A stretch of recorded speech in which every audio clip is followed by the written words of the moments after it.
Buenos días, hoy vamos a hablar sobre la computación cuántica, haciendo un recuento desde la física cuántica. Con el boom actual de la cantidad de datos que tenemos en Internet, donde las computadoras y las redes han sido invadidas por nuestros datos que día a día transmitimos, pues los computadores y los sistemas de cómputo están agobiados, ya no responden como antes con la cantidad de datos que hemos incorporado en ellos, y además estos datos no están siendo usados de forma útil, dado que nos faltan más algoritmos y más capacidad de procesamiento. Es por eso que hoy ya existen algunas iniciativas para construir los primeros computadores cuánticos, computadores basados en las reglas de la física cuántica, computadores que no necesariamente son binarios y que son del tamaño de una molécula, de un átomo o de una partícula subatómica. Estos computadores van a permitir realizar miles o millones de operaciones por segundo, duplicando o cuadruplicando la capacidad actual de los sistemas de cómputo que tenemos.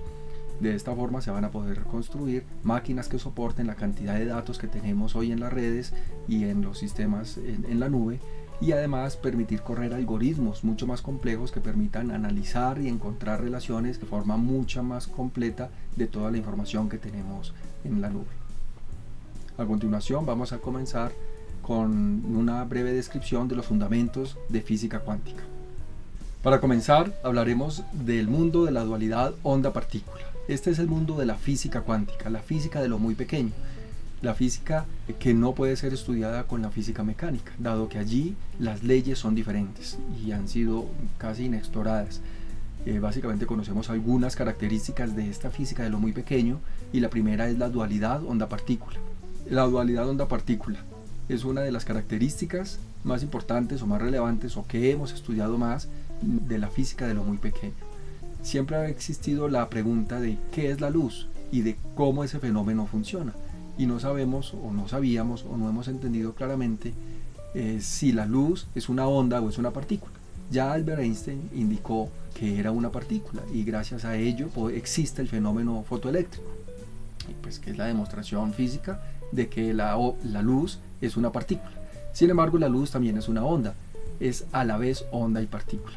Y ya Maxwell, en sus ecuaciones de ondas eléctricas y magnéticas, estableció cómo funcionan, cómo se mueven, cómo se comportan las ondas electromagnéticas.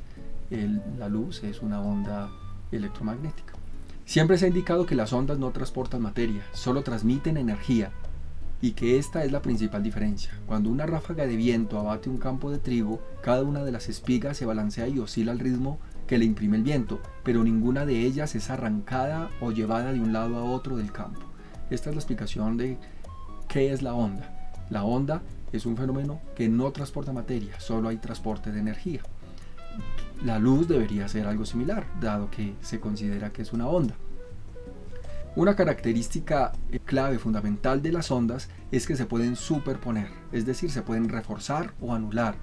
Un ejemplo clásico de este reforzamiento o superposición de las ondas es cuando en un auditorio las personas empiezan a aplaudir.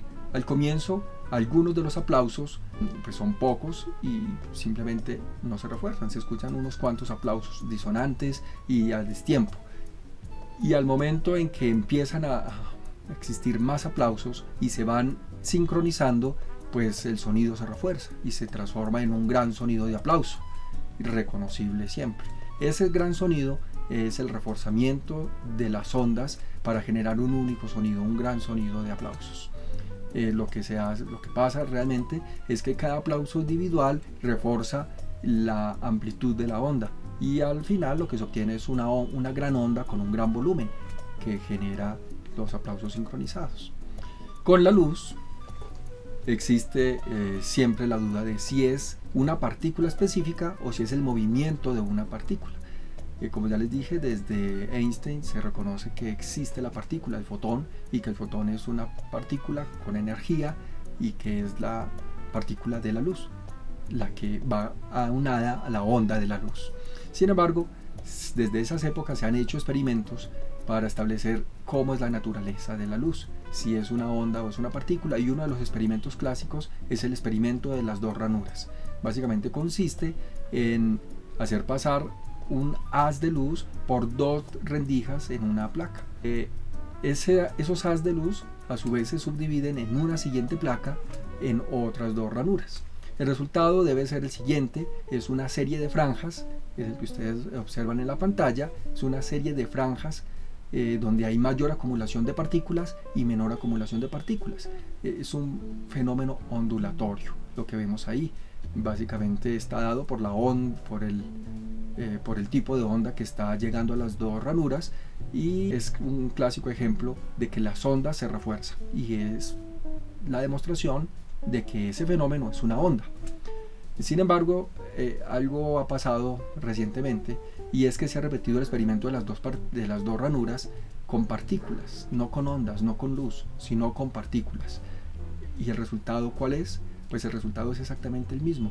Cuando las partículas son suficientemente pequeñas, se genera una onda al final, un rastro de la onda, un dibujo de la onda, unos lugares donde las partículas llegan más veces y otros donde las partículas llegan menos veces, generando la imagen que ustedes ven en la pantalla, en donde se ve claramente el mismo rasgo que genera la luz al pasar por las 2 rendijas.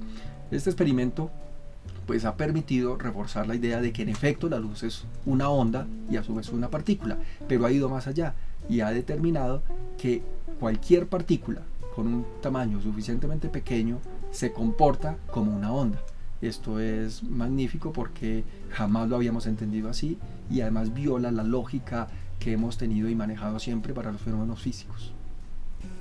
Como veníamos hablando, ya desde 1887 algunos científicos físicos como Hertz habían estudiado las ondas electromagnéticas y habían encontrado que en efecto tenían impacto sobre la materia, es decir, que cuando la luz incidía sobre algún metal, algún tipo de metal, este era capaz de generar electricidad o simplemente reaccionar a él, pero que la reacción de dicho metal o de dicho sustrato dependía del color de la luz, es decir, de la frecuencia de la luz. Y además encontraron otra característica importante, y es que no siempre el metal que recibía la radiación, la onda electromagnética, generaba una reacción, solo la generaba después de cierta intensidad, es decir, que se requería cierta cantidad mínima de fotones incidiendo en el material para que éste reaccionara. De allí surge la interpretación de que se requiere una cantidad mínima, unos cuantos, y los cuantos son esas cantidades, esas formas en que la energía que lleva la materia golpea a otra materia para que ésta reaccione. Si no se logra el umbral mínimo de energía transferida, pues el metal no reacciona o el fenómeno fotoeléctrico no se daba. Esto permitió entender que en efecto habían fotones y que la luz incidente sobre un material se podía entender como fotones incidentes sobre un material, y que era allí, dependiendo de la cantidad de fotones que golpeara el material, que se generaba el efecto fotoeléctrico. Hoy pues para nosotros ya es común ver paneles solares que son de silicio en general y que reaccionan a la luz ultravioleta A y B, que es la luz, parte de la luz visible que vemos, esa porción no se ve, pero que está ahí presente, y es ella la que permite que los paneles solares hoy generen electricidad. Lo interesante de este asunto es que el análisis que se hizo dejó de lado la física clásica. La física clásica no podía entender que la luz, que son ondas electromagnéticas, pudiera entenderse y cuantificarse y generar matemáticas para entenderla, pero vista como partícula. Y en efecto, este fenómeno solo podía ser analizado si se entendía que la luz eran partículas. Y es aquí donde se refuerza el concepto de que la luz es onda y partícula al tiempo. Esto es grandioso, es poder entender lo magnífico que es el universo y lo complejos que son sus fenómenos, y que hay que apartarse en muchas ocasiones de lo clásico, de lo tradicional, de la forma única de entenderlo. Este ejemplo nos lo entregaron ya desde 1888 estos físicos, estos científicos, generando una nueva forma de pensar. Este gran salto en el entendimiento de la física, es decir, de la materia, se da gracias a que se ha dejado de lado el entendimiento de cada uno de las partículas subatómicas. Es decir, no pretendo entender el comportamiento de todos los electrones de un átomo, no, porque todos se comportan de formas diferentes, impredecibles además. Esta forma de pensar se centra en entender el movimiento de todos los átomos de un conjunto de ondas. Es decir, tomo un haz de luz y de él trato de entender cómo se mueven todos los electrones, todos los fotones del haz de luz, el conjunto de electrones del haz de luz. Al intentar entender el movimiento del fenómeno en su conjunto, encuentro que es predecible, que se rige por unas normas y que hay unas leyes que me permiten determinar cuál va a ser su funcionamiento en un segundo, en mañana, pasado mañana. Es decir, me permite predecir, entenderlo. Esta forma de pensar fue o existe ya desde hace muchos años también, y es lo que se denomina teoría general de sistemas, que ya lo hemos mencionado en esta charla, y ella lo que permite es entender el todo lo que existe como sistemas, y que lo más importante de los sistemas no son los elementos que la componen, sino las relaciones entre ellos, para poder entender que el sistema es mucho más que la suma de sus partes. Una de las propiedades más complejas o más difíciles de entender en la física cuántica, y que por muchos años nos ha dominado, ha sido el que al intentar entender cada partícula por separado, pues encontramos que todas se comportan diferente, que no cumple ningún patrón, no hay ninguna ley, no hemos podido establecer una fórmula, no hay forma de predecir cómo se mueven las partículas cuando las analizamos con la física clásica. Por supuesto con la física mecánica tampoco, pero la física cuántica, que prometía entender el mundo de la miniatura, pues ha entendido que cuando analiza partículas por separado no logra entender cómo se comportan. Aquí tenemos que entender una cosa. En efecto, la teoría general de sistemas, que ya desde los años 1800 estableció unos principios básicos para entender sistemas complejos relacionados o teniendo como punto de partida la visión sistémica, nos permite entender que si bien hay que conocer las particularidades de los elementos que componen un sistema, no hay que entender a todos los individuos, porque el sistema es mucho más que la suma de los individuos. Es decir, que aunque tengo que entender propiedades generales de algunos de los componentes, individuos o partículas, realmente lo que tengo que analizar, y lo realmente valioso e importante, es el comportamiento del sistema. El comportamiento del sistema es diferente al comportamiento de sus partículas, aunque las partículas son las que hacen el sistema. La teoría general de sistemas nos ha permitido entender que al estudiar el bosque encontraremos las propiedades predecibles, que cumplen leyes, que nos permiten analizar y entender el movimiento del bosque. Pero que si analizo árboles, voy a encontrar que todos son diferentes. No hay dos árboles iguales. En efecto lo podemos hacer, son especies diferentes, las circunstancias en las que crecieron son diferentes, los animales que viven sobre el árbol pues son diferentes, y esto, al analizar individuos por individuos, no nos permite llegar a conclusiones válidas, porque no nos permite establecer reglas o leyes.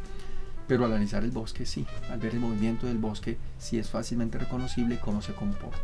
Algo similar ocurre hoy con las redes sociales, en donde si yo analizo el comportamiento de una persona en la red social, pues es impredecible con respecto a otro. Cada persona hace y es libre de hacer lo que quiera. Sin embargo, cuando analizo todas las personas que están en una red social o en todas las redes sociales, encuentro que hay comportamientos totalmente predecibles. Han existido casos de manipulaciones de votaciones políticas en algunos países basados en el entendimiento del comportamiento del conjunto de individuos en las redes sociales.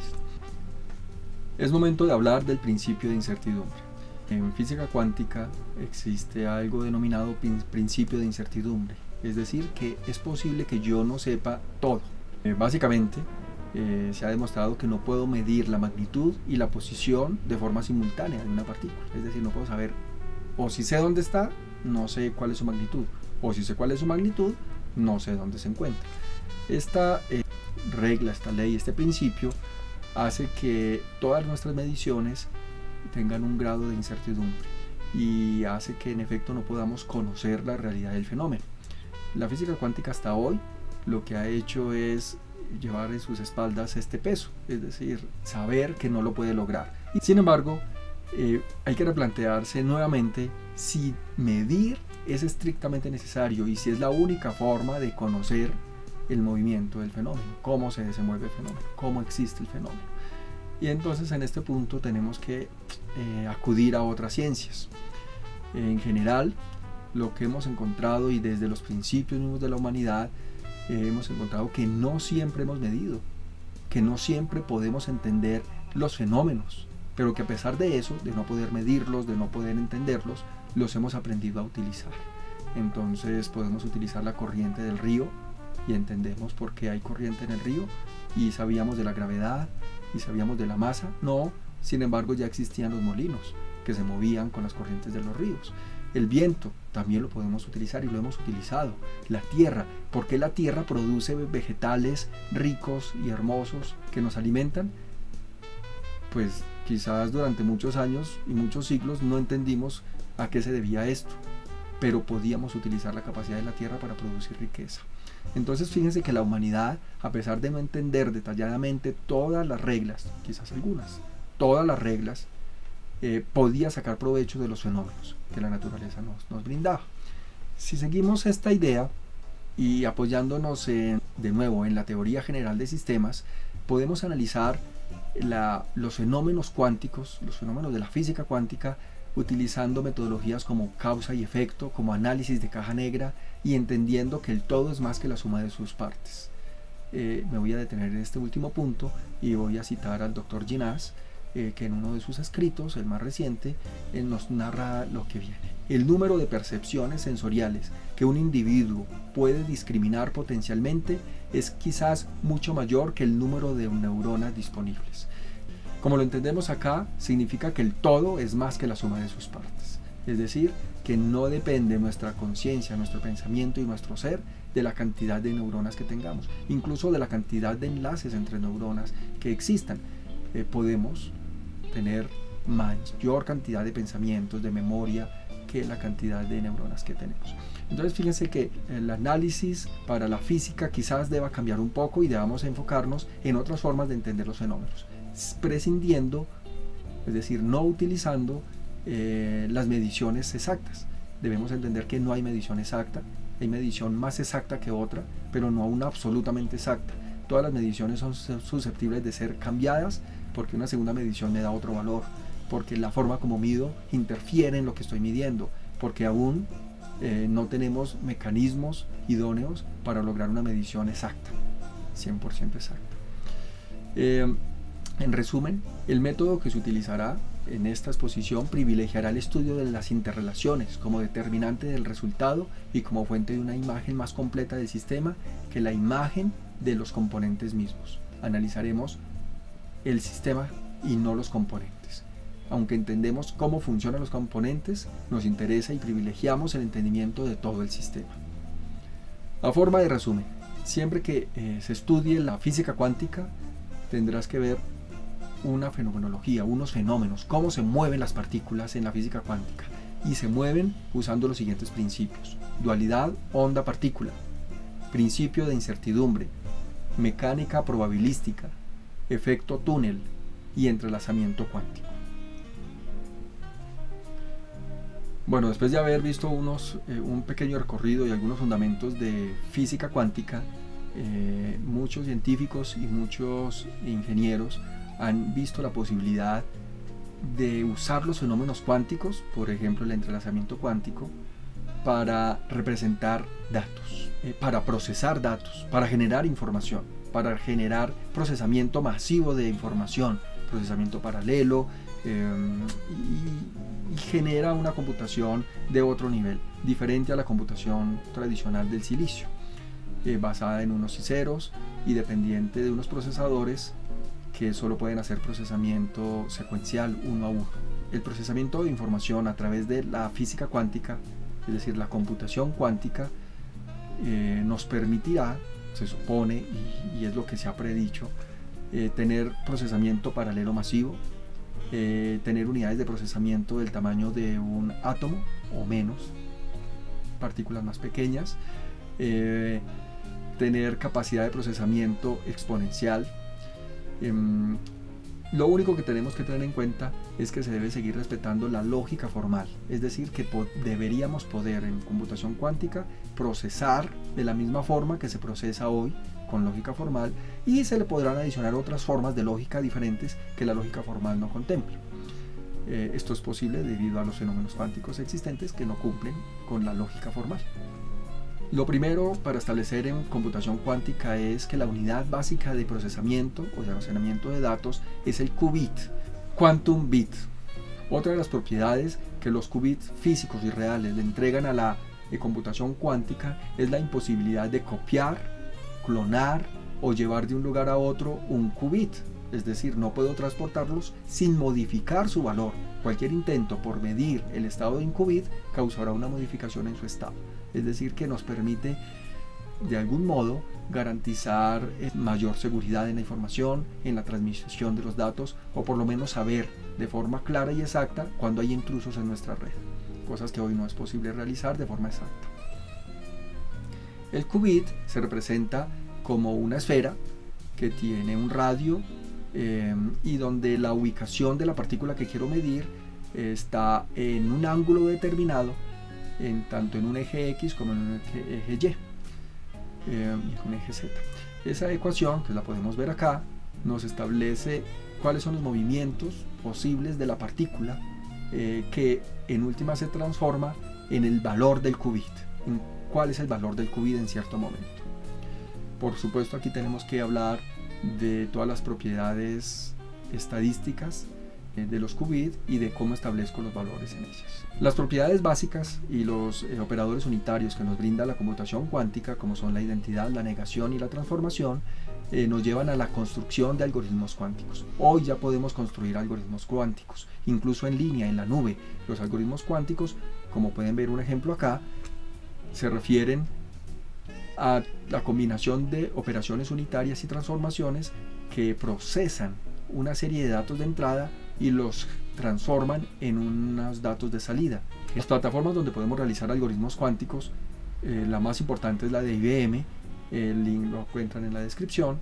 En este link, en este sitio, pueden construir sus algoritmos utilizando todas las compuertas lógicas que brinda la computación cuántica. Okay. Además de esta plataforma de IBM, encontramos otras plataformas, por ejemplo el lenguaje Python, que todas las encuentras en línea y los links están en la descripción. Agradezco haber visto este video, espero les haya gustado. Pueden presionar los botones de suscribirse y si les ha gustado, por favor, indicarlo. Muchas gracias.